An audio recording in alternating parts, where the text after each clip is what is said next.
세계가 발칵 뒤집혔습니다. 하버드 국제포럼에서 터져나온 한마디. 한국은 석유보다 더 귀한 자원을 가진 나라입니다. 어떤 자원이기에 세계가 갑자기 그 가치를 주목하기 시작했을까요? 국제무역 전문가인 저에게도 그날의 충격은 평생 잊지 못할 겁니다. 그 후 제 인생은 완전히 뒤바뀌었고 한국을 향한 시선도 180도 달라졌습니다. 이 이야기를 들으시면 여러분도 대한민국을 전혀 다른 시각으로 보게 될 것입니다. 작은 반도 국가가 어떻게 세계의 미래를 이끄는 플랫폼 국가가 되었는지, 바다라는 자원이 어떻게 세계 질서를 바꾸고 있는지 말입니다. 지금부터 제가 경험한 충격적인 진실을 들려드리겠습니다. 안녕하세요. 저는 에밀리 스펜서, 영국 외교부 소속 해양경제 전문 외교관입니다. 하버드 국제정치 포럼에 참석한 그날은 제 인생의 전환점이었죠. 사실 아침에 일어나 프로그램을 확인했을 때는 한국 발표 세션을 그냥 건너뛰려 했습니다. 커피 한 잔 더 마시거나 이메일을 확인하는 시간으로 쓰려 했어요. 자원이 없는 반도 국가가 무슨 의미 있는 사례가 될까? 저는 이런 생각을 하며 회의장 맨 뒷자리에 무심코 앉았습니다. 핸드폰을 보며 시간을 때우려던 찰나였죠. 중국 대표단이 한 발언이 귀에 들어왔습니다. 자원 없는 나라는 언젠가 무너집니다. 경제 성장이란 결국 자원의 문제니까요. 고개를 끄덕였습니다. 국제무역을 전공한 제 개인은 상식이었으니까요. 영국도 산업혁명을 이끈 석탄이 있었고 미국은 석유가 있었습니다. 러시아는 천연가스, 사우디는 석유, 호주는 광물자원. 이런 배경을 가진 제게 한국은 늘 예외적 케이스였어요. 살아남아선 안 되는데 살아남은 나라랄까요? 그때 한국 대표가 마이크를 잡았습니다. 한국은 석유보다 귀한 자원을 가진 나라입니다. 순간 웅성거림이 일었어요. 저도 고개를 들었습니다. 정말 궁금했거든요. 한국이 숨기고 있던 자원이라니. 희토류? 혹은 다른 광물? 아니면 새로운 에너지원? 그 자원은 바로 대한민국 국민입니다. 실망스러웠습니다. 또 인적자원 타령이구나 싶었죠. 하지만 이어진 발표는 제 생각을 완전히 바꿔놓았습니다. 세계 10위 경제대국, 7대 수출국, 6대 제조업 강국. 이 모든 성과는 자원 없는 나라가 이룬 기적입니다. 발표자는 차분하게 숫자를 나열했습니다. 그런데 이상했어요. 이미 아는 통계인데도 다른 맥락에서 듣자 새롭게 다가왔거든요.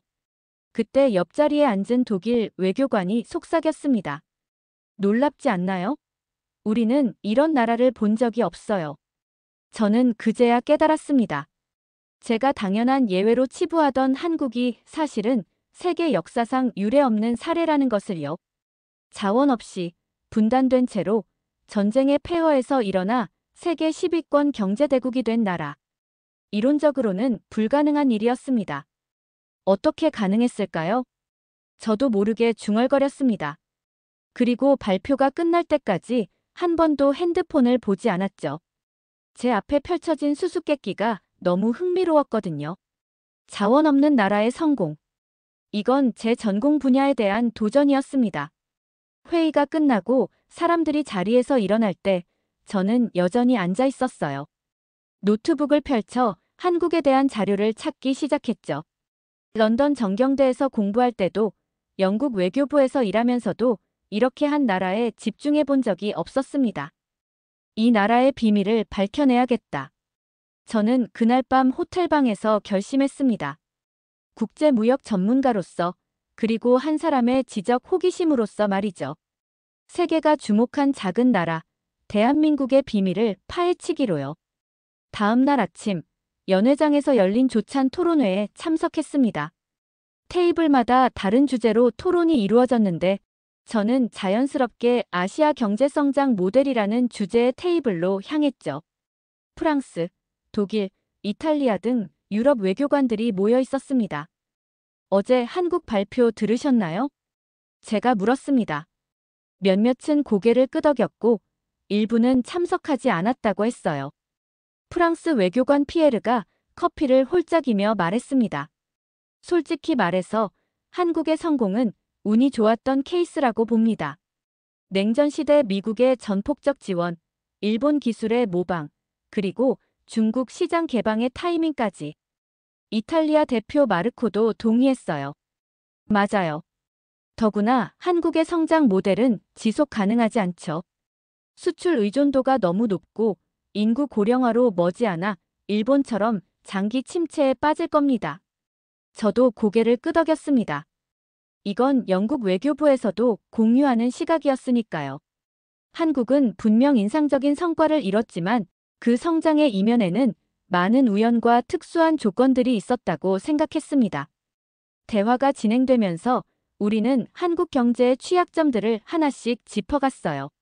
재벌 중심 경제, 중소기업 생태계 취약, 에너지 수입 의존도, 북한 리스크. 이렇게 분석하다 보니 한국의 성공이 정말 일시적 행운처럼 느껴졌습니다.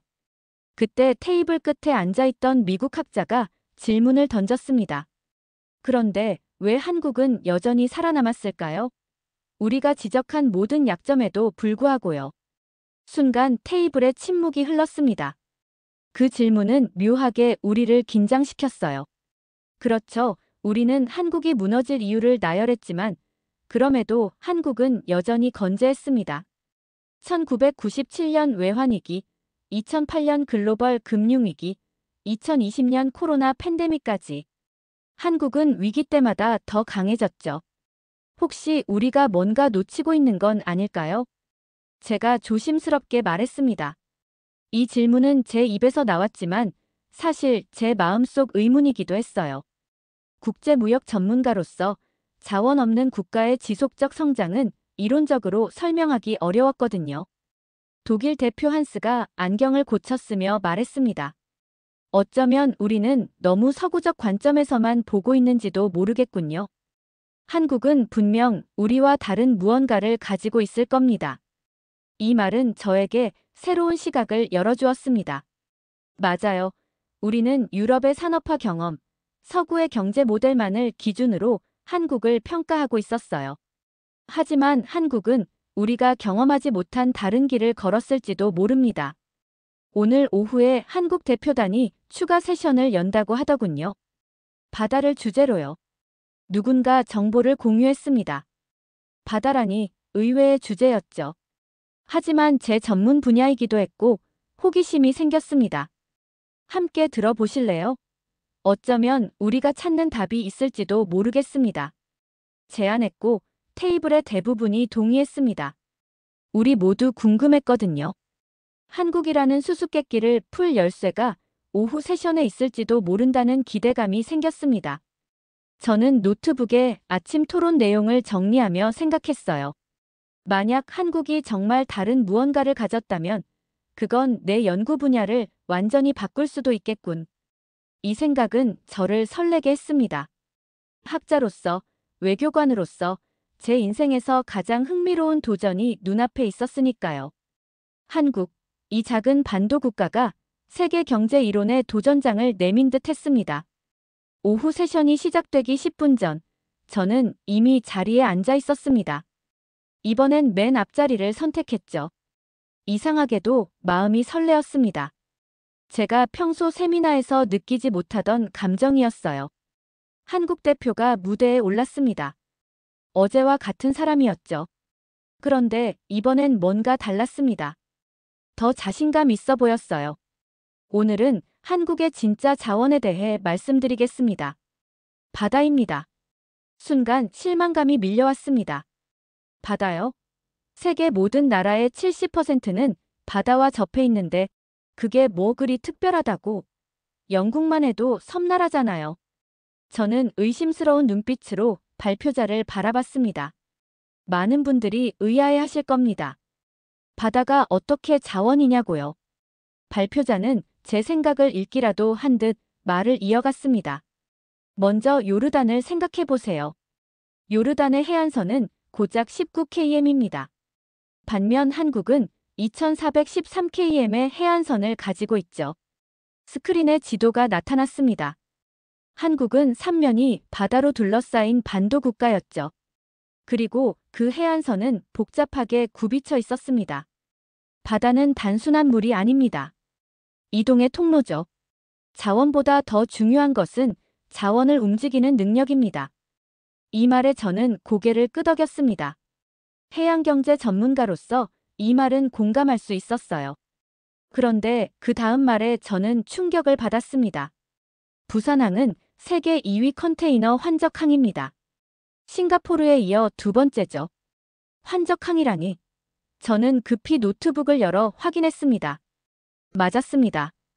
부산항은 세계에서 두 번째로 많은 화물이 다른 배로 옮겨지는 항구였어요. 그런데 왜 제가 이걸 몰랐을까요? 해양경제 전문가인데. 한국이 자원이 없다고요? 아닙니다. 한국은 세계 물류의 핵심 통로를 가진 나라입니다. 발표자는 계속해서 수치를 나열했습니다. 한국의 해운 물동량, 조선업 세계 점유율, 항만 자동화 기술. 이 모든 것이 제게는 새로운 시각이었습니다. 저는 해양을 주로 어업과 자원 측면에서만 봤지 연결성과 물류의 관점에서는 깊이 생각해보지 않았거든요. 제가 가장 강조하고 싶은 것은 이겁니다. 한국은 자원이 아니라 자원을 연결하는 플랫폼 국가입니다. 플랫폼 국가라. 이 개념이 제 머릿속에서 반복해서 울렸습니다. 마치 퍼즐의 마지막 조각이 맞춰지는 느낌이었어요.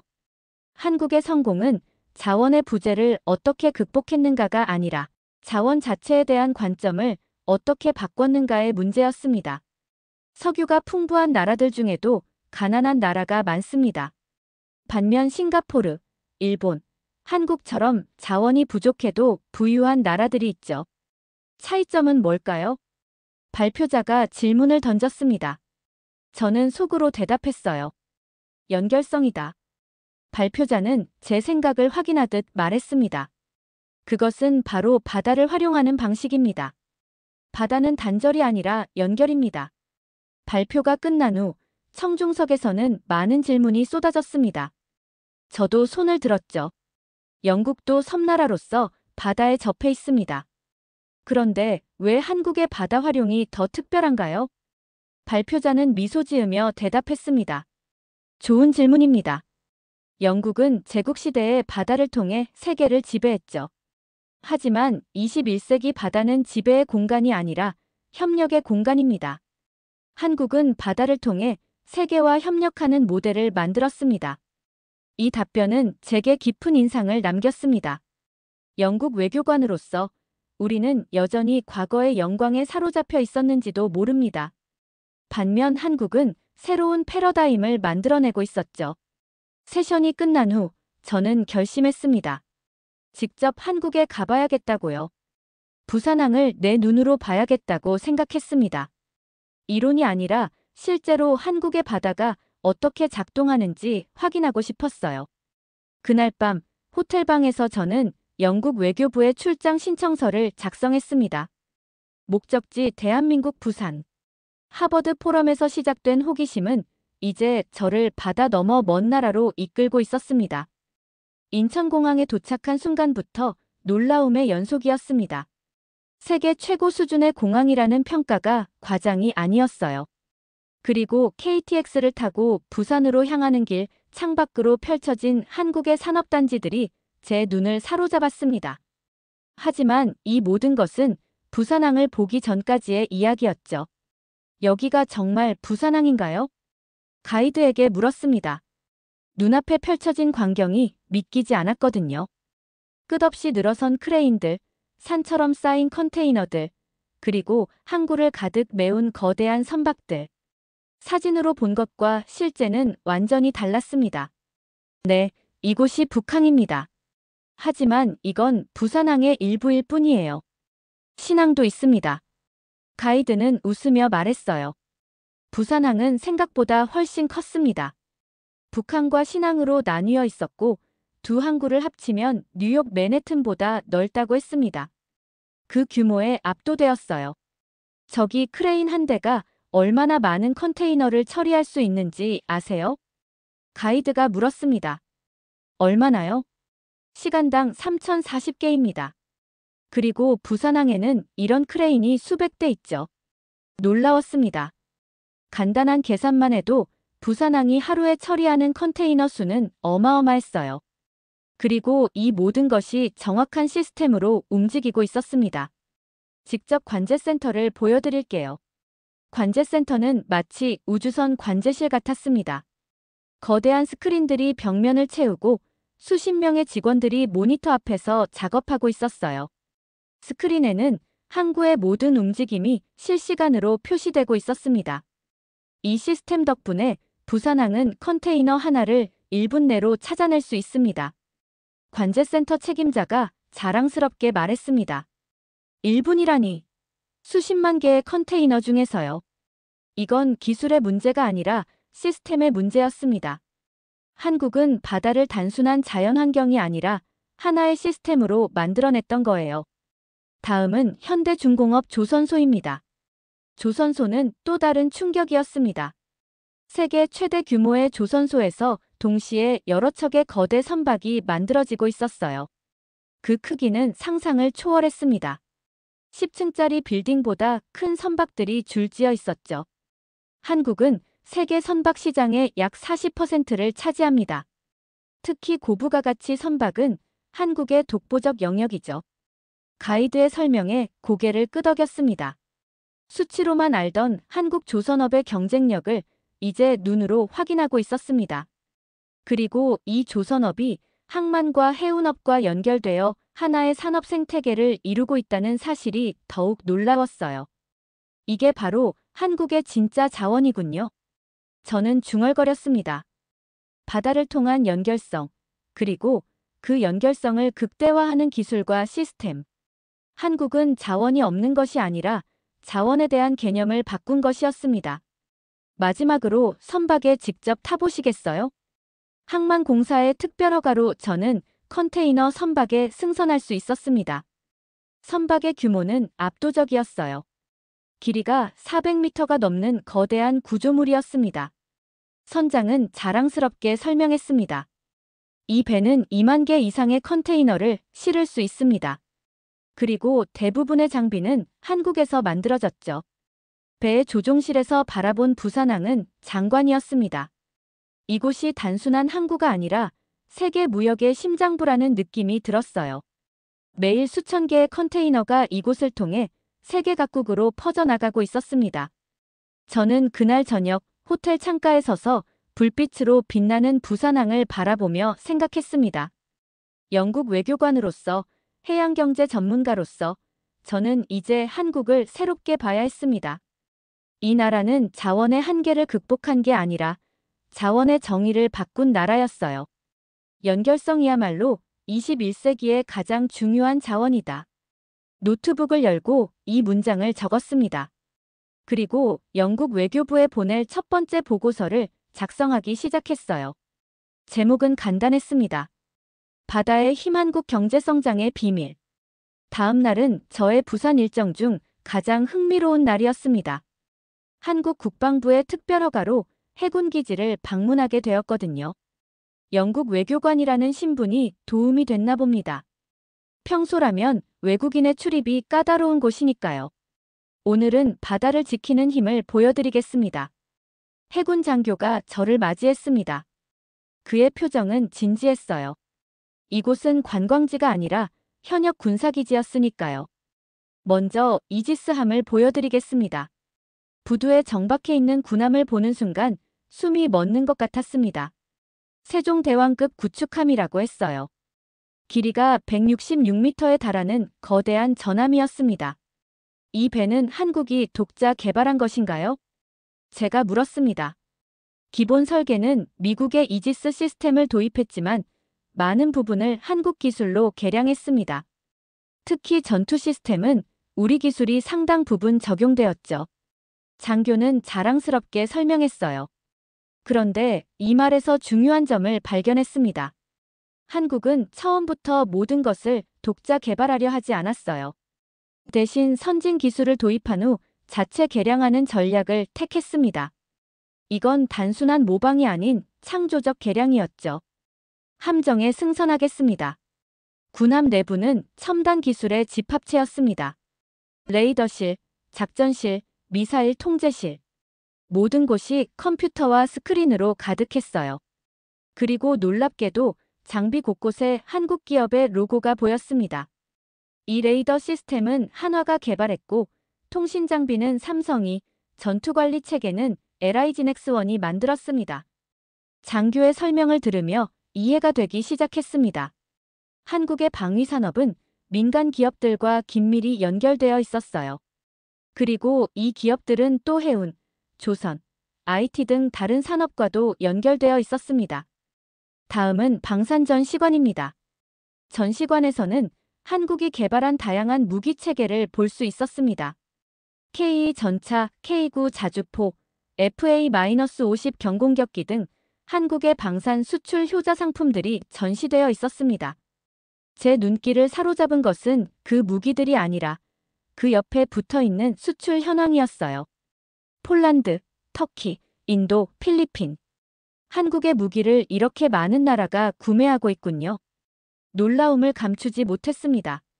세계 방산 시장은 전통적으로 미국, 러시아, 유럽 국가들의 영역이었거든요. 그런데 한국이 이렇게 많은 나라에 무기를 수출하고 있다니. 한국은 현재 세계 방산 수출 8위 국가입니다. 그리고 빠르게 성장하고 있죠. 전시관 안내원이 자랑스럽게 말했습니다. 저는 궁금했습니다. 왜 많은 나라들이 한국산 무기를 선택할까요? 가격 경쟁력도 있지만 무엇보다 한국은 실전 경험이 있는 나라입니다. 휴전 상태인 전쟁, 북한과의 긴장 속에서 진화한 무기 체계라는 점이 신뢰를 줍니다. 이 말은 깊은 통찰을 주었습니다. 한국의 방산 산업은 단순한 비즈니스가 아니라 생존의 문제였던 거죠. 그렇기에 더 실용적이고 효율적인 무기를 개발할 수 있었을 겁니다. 특히 한국의 해양 방어 체계는 세계 최고 수준입니다. 안내원이 해안경비 레이더 시스템을 가리키며 말했습니다. 한국은 삼면이 바다인 나라. 그 바다를 지키는 기술이 없다면 무역도, 해운도, 조선도 불가능했을 거예요. 그렇군요. 바다로 먹고 사는 나라이니 바다를 지키는 것이 가장 중요하겠네요. 저는 중얼거렸습니다. 그리고 문득 깨달았어요. 한국의 해군력과 방산산업은 단순히 북한 위협에 대응하는 것이 아니었습니다. 더 큰 그림이 있었어요. 바로 바다를 통한 국가 생존이라는 전략이었습니다. 마지막으로 우리 기술연구소를 보여드리겠습니다. 연구소에서는 젊은 엔지니어들이 새로운 해양 기술을 개발하고 있었습니다. 무인 수상정, 수중 드론, 해양 감시 시스템. 모두 바다와 관련된 첨단 기술이었어요. 이 기술들은 군사용만이 아닙니다. 민간 해운과 조선에도 활용됩니다. 연구원의 설명을 들으며 저는 또 하나의 퍼즐 조각을 찾았습니다. 한국의 강점은 군과 민간의 기술 교류였어요. 군사 기술이 민간으로, 민간 기술이 군사로 원활하게 이전되는 시스템이 있었습니다. 해군에서 개발한 선박 자동화 기술은 현대상선의 스마트십에 적용되었고, 삼성전자의 레이더 기술은 우리 해군 이지스함에 탑재되었죠. 이것이야말로 한국이 제한된 자원으로 최대 효율을 내는 비결이었습니다. 군사와 민간의 경계를 허물어 기술 시너지를 만들어낸 거예요. 저는 해군 기지를 나오면서 깊은 생각에 잠겼습니다. 한국의 바다는 단순한 무역로가 아니었습니다. 생존의 통로였고, 기술 혁신의 장이었고, 미래를 향한 비전이었습니다. 영국도 한때 바다를 지배했지만 우리는 바다를 통해 세계를 정복하려 했죠. 반면 한국은 바다를 통해 세계와 연결되려 했습니다. 노트북에 이 문장을 적으며 저는 두 나라의 근본적인 차이를 이해하기 시작했습니다. 제국주의적 팽창과 협력적 연결의 차이였어요. 그리고 21세기에는 후자가 더 강력한 전략임을 한국이 증명하고 있었습니다. 오늘 밤엔 해군 장교들과 저녁 식사를 합니다. 한국 해군의 미래 계획에 대해 들을 수 있을 거예요. 가이드의 말에 저는 기대감을 느꼈습니다. 이 작은 나라가 바다를 통해 꿈꾸는 미래가 궁금했거든요. 영국 외교관으로서 이 나라를 새로운 시각으로 평가해야겠다는 생각이 강하게 들었습니다. 다음 날, 저는 부산신항물류센터를 방문했습니다. 이곳은 단순한 항구가 아니라 아시아와 세계를 연결하는 허브였어요. 물류센터 관계자가 대형 스크린 앞에서 설명을 시작했습니다. 이 화면은 현재 전 세계 해상 물류의 실시간 흐름을 보여줍니다. 스크린에는 지구본이 띄워져 있었고 수많은 점들이 바다 위를 움직이고 있었습니다. 각 점은 하나의 선박이었죠. 그 중에서도 동아시아 지역, 특히 한국 주변이 가장 밀도가 높았어요. 매일 약 500척의 선박이 부산항을 통과합니다. 그리고 이 선박들은 단순히 한국으로 오는 것이 아니에요. 중국, 일본, 러시아, 동남아 등으로 가는 중간 경유지인 경우가 많습니다. 환적항의 개념을 다시 한번 실감했습니다. 부산항은 마치 공항의 허브처럼 작동하고 있었어요. 다양한 경로에서 오는 화물을 모아서 다시 분배하는 중심지였습니다. 예를 들어 런던에서 출발한 화물이 부산에서 환적되어 블라디보스토크로 간다거나 싱가포르에서 온 화물이 부산을 거쳐 요코하마로 가는 겁니다. 이 설명을 들으며 저는 깨달았습니다. 런던 부산 싱가포르를 잇는 물류 경로는 제가 생각했던 것보다 훨씬 중요했어요. 만약 이 경로에 문제가 생긴다면 세계 무역에 큰 차질이 빚어질 겁니다. 혹시 유럽 기업들도 이곳에 물류 거점을 두고 있나요? 제가 물었습니다. 물론입니다. 머스크, MSC와 같은 대형 해운사들은 물론 BMW, 유니레버 같은 제조기업들도 부산에 물류 거점을 두고 있습니다. 특히 최근에는 더 많은 유럽 기업들이 한국을 아시아 진출의 교두보로 활용하고 있죠. 이 정보는 매우 흥미로웠습니다. 영국 기업들도 이 흐름에 편승하고 있을까요? 확인해 봐야겠다고 생각했습니다. 다음은 스마트 물류 시스템을 보여드리겠습니다. 안내자는 저를 통제실로 안내했습니다. 이곳에서는 인공지능이 컨테이너의 위치와 이동 경로를 최적화하고 있었어요.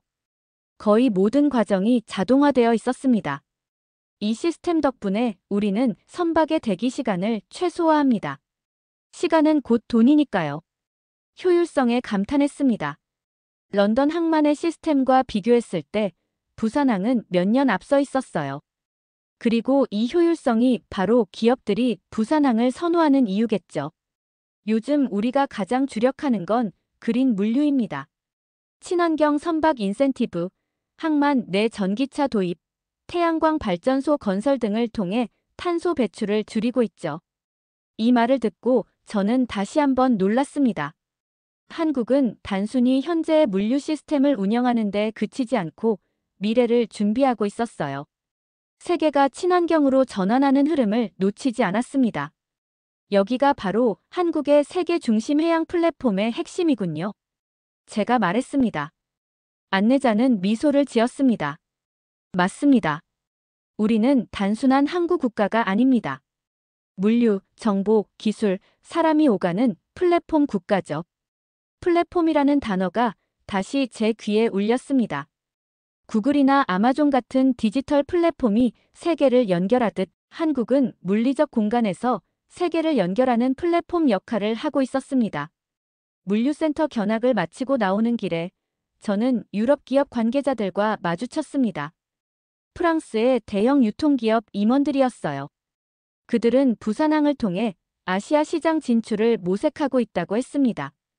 한국 없이는 아시아 시장을 효율적으로 공략할 수 없습니다. 특히 빠른 배송이 필요한 제품들은 부산항을 거점으로 삼는 게 최선이죠.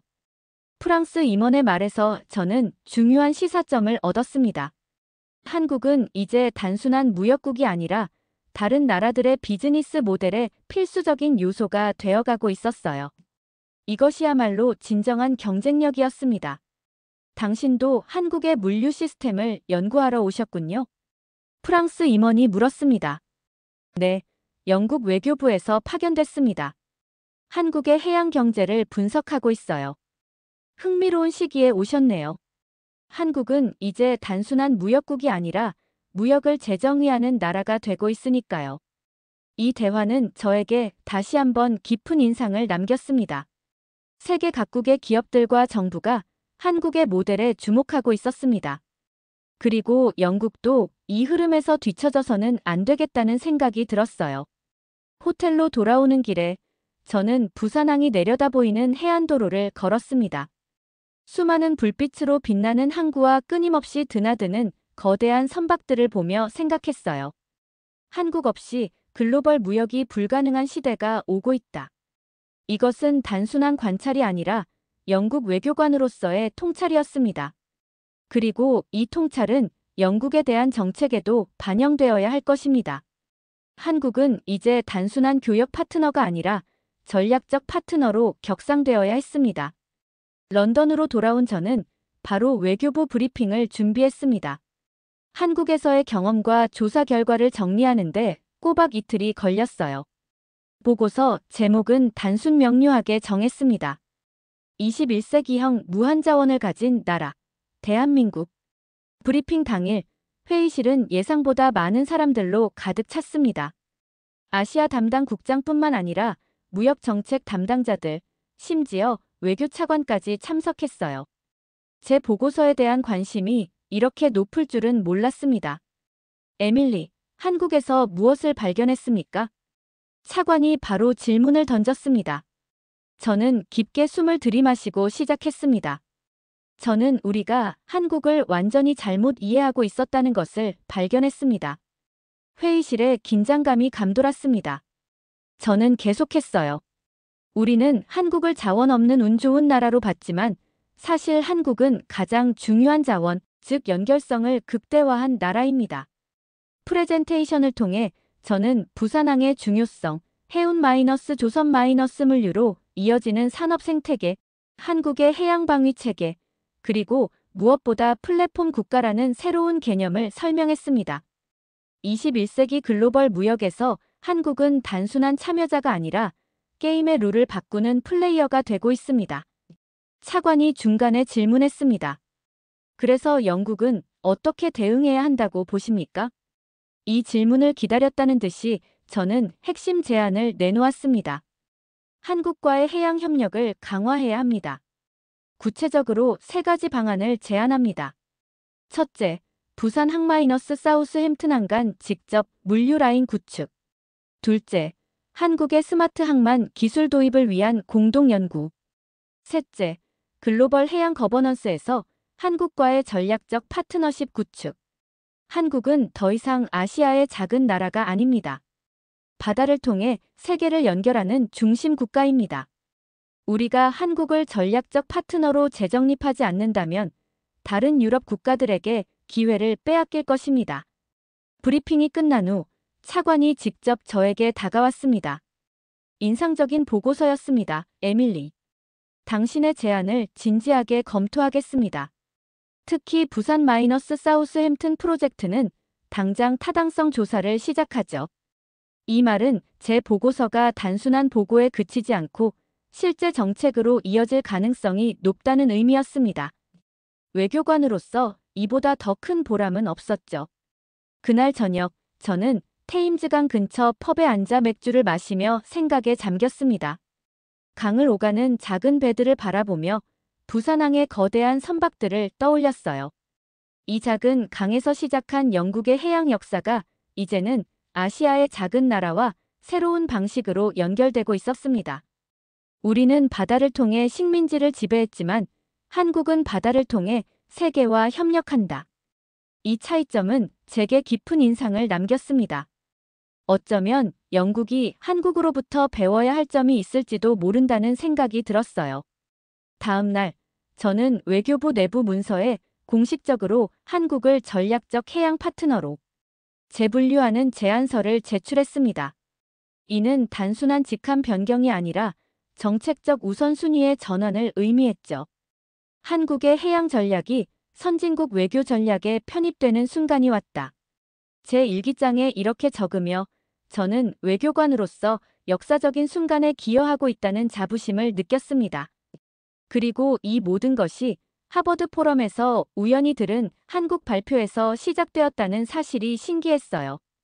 부산항과 사우스햄튼항을 잇는 공동 프로젝트가 마침내 승인되었습니다. 이메일을 확인하는 순간 저는 환호성을 질렀습니다. 제 보고서 제출 후 6개월 만의 성과였어요. 영국 정부가 한국과의 해양 협력을 위해 상당한 예산을 책정했다는 소식이었습니다. 프로젝트의 첫 단계는 양국 항만 간 직항로 개설과 스마트 물류 시스템 구축이었습니다. 그리고 놀랍게도 저는 이 프로젝트의 영국 측 책임자로 임명되었어요. 경력의 큰 도약이었습니다. 다시 한국에 가게 되는군요. 기쁜 마음으로 출장 준비를 시작했습니다. 이번에는 단순한 조사가 아니라 실질적인 협력을 위한 방문이었죠. 부산에 도착했을 때 저를 맞이한 것은 이전에 만났던 항만공사 관계자들이었습니다. 그들의 얼굴에는 기대감이 넘쳤어요. 에밀리, 당신의 보고서 덕분에 이 프로젝트가 가능해졌습니다. 감사합니다. 그들의 감사 인사에 부끄러워졌습니다.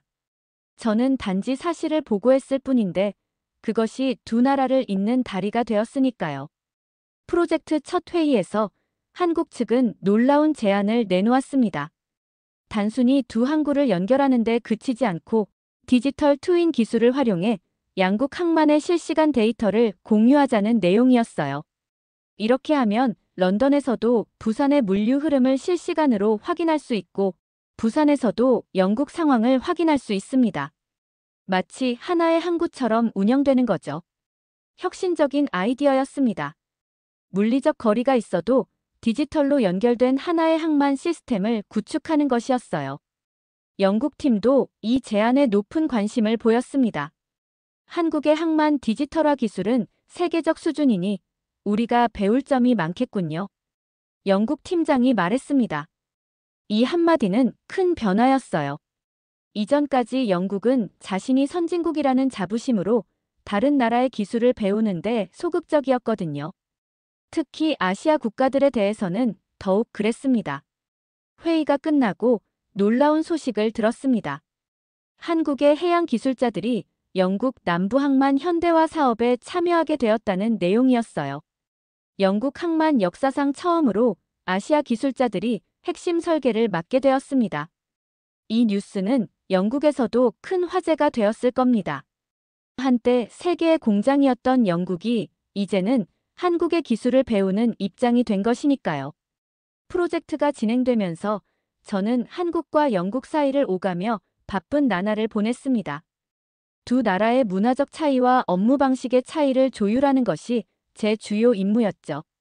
어려운 작업이었지만 그만큼 보람도 컸습니다. 에밀리, 당신은 바다와 같아요. 두 나라를 연결하는. 한국 팀장의 농담에 웃었지만 그 말이 가슴에 와닿았습니다. 외교관으로서 저의 역할이 바로 그것이었으니까요. 연결하고 이해하고 협력을 만들어내는 것. 프로젝트 1년차가 되었을 때 우리는 첫 성과를 거두었습니다. 부산-사우스햄튼 간 직항 컨테이너선이 취항했고 디지털 트윈 시스템 구축의 첫 단계가 완료되었어요.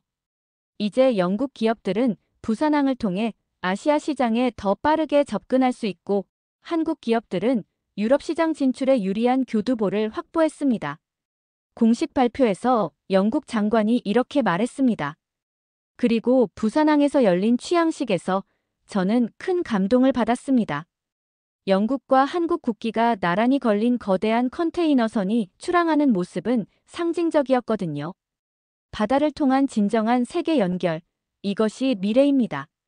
저는 그날의 소감을 이렇게 말했습니다. 그리고 저 자신도 깨달았어요. 제가 본 한국은 단순한 무역국이 아니라 세계의 미래를 선도하는 나라였습니다. 작은 반도 국가가 바다를 통해 세계를 연결하고 새로운 협력 모델을 만들어가는 모습이 감동적이었어요. 이 프로젝트는 끝이 아니라 시작이었습니다. 앞으로 양국 간 더 많은 협력이 이어질 것이고 그 과정에서 한국의 해양 전략은 세계 표준이 될 가능성이 높았습니다. 그리고 저는 그 역사적인 변화의 증인이자 참여자가 되었습니다. 바다 위의 약속. 그것은 한국이 세계에 한 약속이었습니다. 자원이 아닌 연결로, 지배가 아닌 협력으로 과거가 아닌 미래를 향해 나아가자는 약속이었어요. 영국 외교관인 제가 그 약속의 가치를 깨달은 것처럼 세계 다른 나라들도 곧 깨닫게 될 것입니다. 한국이라는 나라가 바다 위에 그린 미래의 청사진, 그 여정은 이제 막 시작되었습니다.